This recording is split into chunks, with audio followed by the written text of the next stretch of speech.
வணக்கம் மாணவர்களே, இன்று 12ஆம் வகுப்பு வேதியியல் அலகு 6 திடநிலைமை. திடநிலைமையில் 14வது வினா பார்க்க போகிறோம்.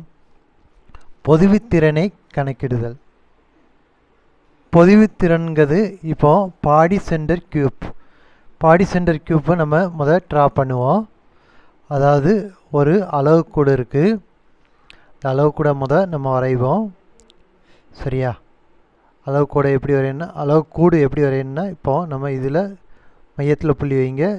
இந்த மையத்தில் இதை இணைங்க, இதையும் இணைச்சிருங்க. இங்கேயும் மையத்தில் புள்ளி வைங்க, ரெண்டையும் இணைச்சிருங்க. சரியா?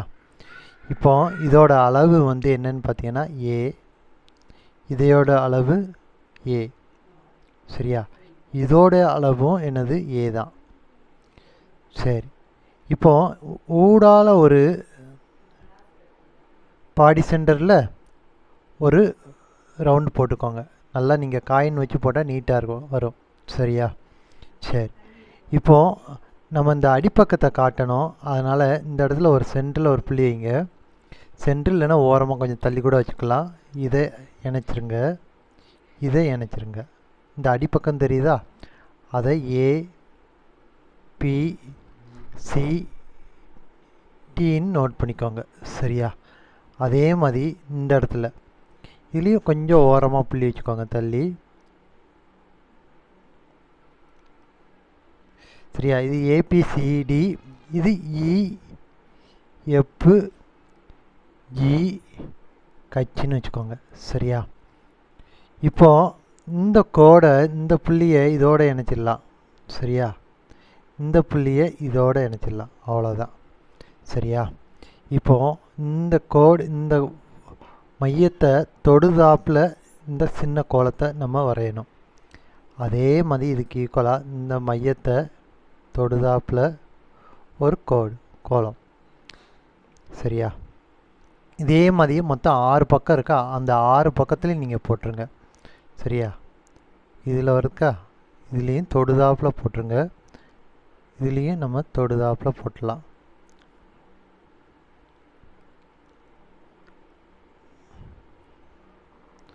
இந்த இடத்துல மட்டும்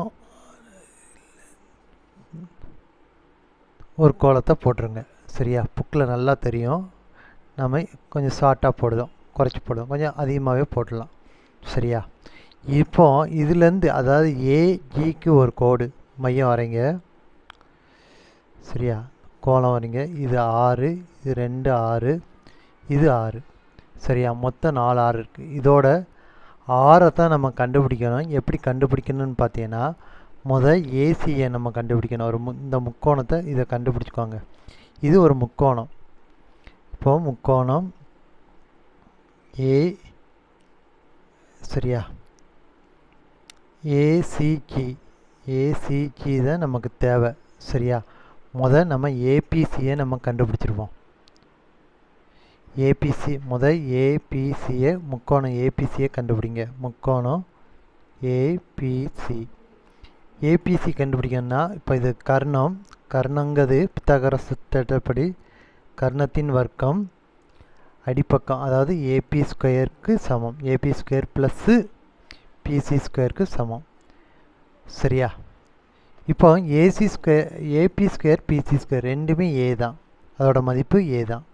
அப்போ நான் AC square equal to A square, அது ஏ ஸ்கொயர், ரெண்டையும் கூட்டினா என்னது 2a ஸ்கொயர் கிடைக்கும். சரியா? இப்போ இதுக்கு ரூட் எடுக்கணும். ஏசி ஸ்கொயருக்கு ரூட் எடுத்தால் ஏசி கிடைக்கும். சரியா? ஏசி கிடைச்சிரும். √2ன்னு போட்டுக்கோங்க. ஸ்கொயருக்கு ரூட் எடுத்தால் ஏ தான். சரியா? இப்போ ஏசிங்கிறது கிடச்சிருச்சு. நம்ம அதுக்கு பிறகு ஏசிஜின்னு பார்க்கலாமா? ஏசிஜி பார்க்கணுன்னா இங்கே என்ன செய்யணும்னா, AC square CC square, AG சேவனா, அதாவது இந்த பக்கமே போடும். ஏஜி ஸ்கொயர் தேவை. அப்போ நான் என்ன செய்யலாம், ஏசி ஸ்கொயர். சரியா? Plus CG square. சரியா?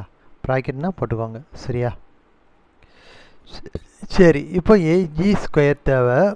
அதனால் என்னது, ஏசி ஸ்கொயர் ஏற்கனவே கண்டுபிடிச்சி வச்சுருக்கோம். √2a பவர் என்னது ஸ்கொயரு. சிசி ஸ்கொயரோட மதிப்பு அதாவது வேல்யூ இந்த லென்த் வந்து ஏ தான், ஏ ஸ்கொயர்னு போடலாமா. இப்போ இதை ஸ்கொயர் பண்ணால் ரூட் என்ன ஆயிரும், கேன்சல் ஆயிரும். 2 போட்டுக்கிடுவோம். ஏ ஸ்கொயர்னு கிடைக்கும், இங்கே ஏ ஸ்கொயர். சரியா, இப்போ என்ன செய்யலாம், இது ரெண்டையும் கூட்டுனா என்ன கிடைக்கும், AG square equal to 3a ஸ்கொயர்னு கிடைக்குமா. இப்போ ரூட் எடுப்போம், ரூட் எடுத்தால் அந்த ஸ்கொயர் கேன்சல் ஆயிரும். அப்போனா AG square equal to root 3, ஏக்கு ஸ்கொயருக்கு ரூட் எடுத்தால் ஏ தான். சரியா, இங்கே ஸ்கொயரை விட்டுருங்க, ரூட் எடுக்கமுல, சரி ஸ்கொயர் கேன்சல் ஆயிரும். இப்போ ஏஜி தெரிஞ்சிச்சு. ஏஜி அப்படிங்கிறது இந்த படத்தில் பார்த்தீங்கன்னா 6 2 6 6, இது எல்லாத்தையும் கூட்டினோம்னா என்ன கிடைக்குன்னு பார்த்தீங்கன்னா 4 6. ஏஜி அப்படிங்கிறது என்னென்னு பார்த்தீங்கன்னா 4 6 ஈக்குவல் டு ரூட்டு 3a. சரியா, இப்போ ஆறுங்கிறது நமக்கு தேவைன்னா 6 ஈக்குவல் டு ரூட்டு 3/4a. சரியா, இப்போ நமக்கு ஆர் தெரிஞ்சுக்கிட்டோம். நமக்கு கோளத்தின் கன அளவு, கோளத்தின் கன அளவுக்கு என்ன ஃபார்முலா பார்த்தீங்கன்னா, கன அளவு என்ன ஃபார்முலா பார்த்தீங்கன்னா 4/3 πr கியூப். சரியா, ஆறுங்கிறது நமக்கு தெரியும், அதனால் என்ன செய்யலாம் 4/3 பை அப்படியே போட்டுக்கோங்க. ஆறுங்கிறது என்னது ரூட்டு 3/4a, அதை என்ன செய்தோம் கியூப் பண்ணுதோம். சரியா, ஆறுங்கிறத அப்படியே நம்ம எழுதிட்டோம். 4/3 பை ஆறுங்கிறது என்னது ரூட்டு 3/4a ஹோல் பவர் என்னது கியூப்புன்னு போட்டோம். சரியா, இந்த 4/3 அப்படியே வச்சுக்கோங்க, பையையும் அப்படியே வச்சுக்கோங்க. இதை நம்ம என்ன செய்யலாம் 3 தடவை எழுதலாம். ரூட்டு 3 ரூட் 3 ரூட் 3, ஏன்னா கியூப் பண்ணுதோம்ல, ஸ்கொயர் கியூப்பை உள்ளே கொண்டு வந்தால் இதை 4 எத்தனை தடவை எழுதலாம், 4 பவர் கியூப்னு எழுதலாம், இல்லைன்னா 4 × 4 3 தடவை எழுதிக்கலாம். ஏயை கியூப் பண்ணால் ஏ கியூப்னே நம்ம எழுதிக்கலாம். சரியா, இப்போ ஒரு 3க்கு இந்த கியூப்பையும் பெருக்கணும்னா, சரியா 3யும் 3யும் பெருக்குனா இந்த கியூப் கேன்சல் ஆகிரும், 3 தான் நமக்கு கிடைக்கும். சரியா, ரூட் 3 × ரூட் 3 ஈக்குவல் டு 3.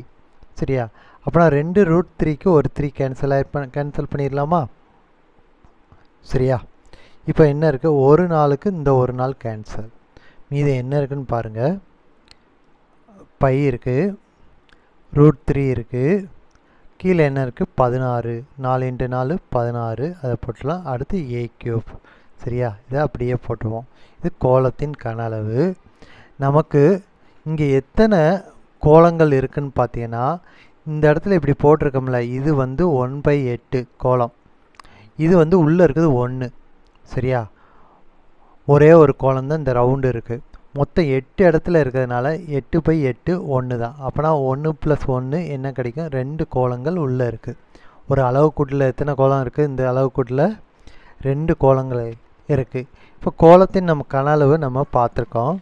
இப்போ சரியா, அந்த கோளத்தின் கன அளவில் 2 கொண்டு நம்ம பெருக்கணும்னா கோளத்தின் கன அளவு நமக்கு என்ன இருக்குன்னா என்ன கிடைச்சிருக்கு, பை. சரியா, ரூட் 3 பை 16 நமக்கு கிடைச்சிருக்கு, ஏ கியூப்னு கிடைச்சிருக்கு. இது 2 கொண்டு நம்ம சரியா, அதாவது 2ங்கிறது உள்ள கோளங்களின் எண்ணிக்கை, இது கன அளவு பை ரூட் 3 பை 16 ஏ கியூப்னு நமக்கு கிடைச்சிருக்கு. சரியா, இப்போது ஓரன் 2 8 2 16.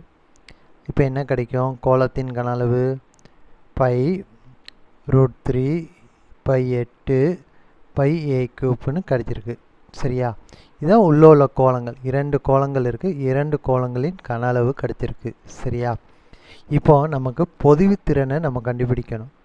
பொதிவு திறன், இதுக்கு என்ன ஃபார்முலா அப்படின்னு பார்த்தீங்கன்னா, கோளங்களின் கன அளவு, அளவுக்கூட்டில் உள்ள கோளத்தின் கன அளவு, கோளத்தின் நீங்கள் எழுதுங்க, அளவுக்கூட்டில் உள்ள கோளத்தின் கன அளவுன்னு எழுதிக்கோங்க, கன அளவு.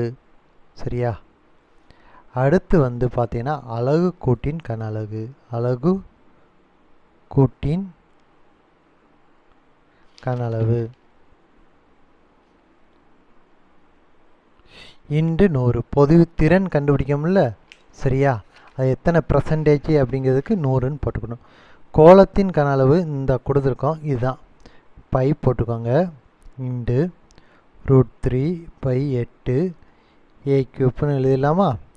சரியா? அலகு கூட்டின் கன அளவு, அது பக்க அளவு என்னன்னு பார்த்தீங்கன்னா ஏ தான். அப்போனா அலகு கூடுங்கிறது எப்படி இருக்குன்னா a × a × a.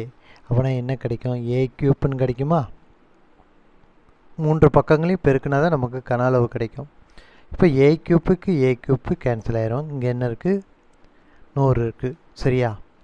அடுத்து நம்ம என்ன எழுதணும்? Pi into √3/8. இந்த 100 அப்படியே இந்த இடத்துல போட்டுருங்க. ஓரெட்டு 8 12.58 என்ன கிடைச்சிரும்? 100 கிடைச்சிரும். சரியா? இப்போ என்ன இதோட மதிப்பெல்லாம் எழுதலாம். பையோட மதிப்பு 3.14, √3யோட மதிப்பு 1.732 இன்டு 12.5. சரியா? பொதுவித்திறன் இப்போ எவ்வளோ இதை பெருக்குனா என்ன கிடைக்குன்னா 68% கிடைக்கும்.